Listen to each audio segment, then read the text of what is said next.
लाଗୁଥିଲା ସବୁ ଷ୍ଟେପ ରେ ତାପରେ କଣ ହବ ତାପରେ କଣ ହବ ଲାଗୁଥିଲା ଜମା ବି ଟାଇମ ଜଣା ପଡିଲାନି ତ ମୁଁ ଭାବୁଛି ରଜରେ ପୁରା ମାର୍କେଟ ଘାଣ୍ଟିବ। ଭଲ ଲାଗିଲା ଡାଏରୀ ଫିଲ୍ମ ବହୁତ ସୁନ୍ଦର ଷ୍ଟୋରି ଭଳିଆ ହେଇଛି ଷ୍ଟୋରିଟା ହେଇଛି ଯାହା ଷ୍ଟୋରି ହେଇଛି ତାର ପ୍ରେଜେଣ୍ଟେସନ ବହୁତ ସୁନ୍ଦର ଆମେ ଆଜି ବହୁତ ଖୁସିରେ ସମସ୍ତେ ଏନ୍ଜୟ କଲୁ ଆଉ ଷ୍ଟୋରି ଦୁଇଟି ହିରୋଇନ କି ଆମର ଅର୍ଦ୍ଧେନ୍ଦୁ ହିରୋ ଆଉ ସୁନ୍ଦର ହିରୋଇନ ଦୁଇ ଜଣ ଆଜିର ପ୍ରେଜେଣ୍ଟେସନ ଲେଖା ଷ୍ଟୋରି ବହୁତ ସୁନ୍ଦର ବହୁତ ଭଲ ଲାଗିଲା ବୋଲି କହିବି କି ହଁ ଭଲ ହେଇଛି but actually movie first to last ବହୁତ ହିଁ ଭଲ ଥିଲା and thank you so much कि आम भाई क्रिएटर मानक ही नहीं से मुवी कर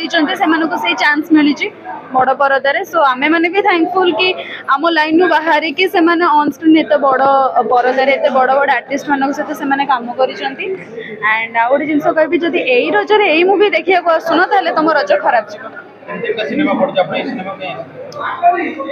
ऑनेस्टली कहबी एटा नुहे जे आमर सब ओडिया मुवी को एमती नहीं जे एटा भल सेटा खराब कि सेटा भल एटा खराब एमती तो मुझे जमा भी कहि परिबिनी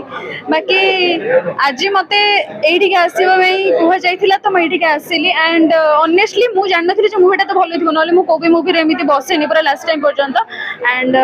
एटा सतरे बहुत भल होई जे सेते मु पूरा लास्ट पर्यंत वेट करली आ देखली बहुत ही बढ़िया लगे।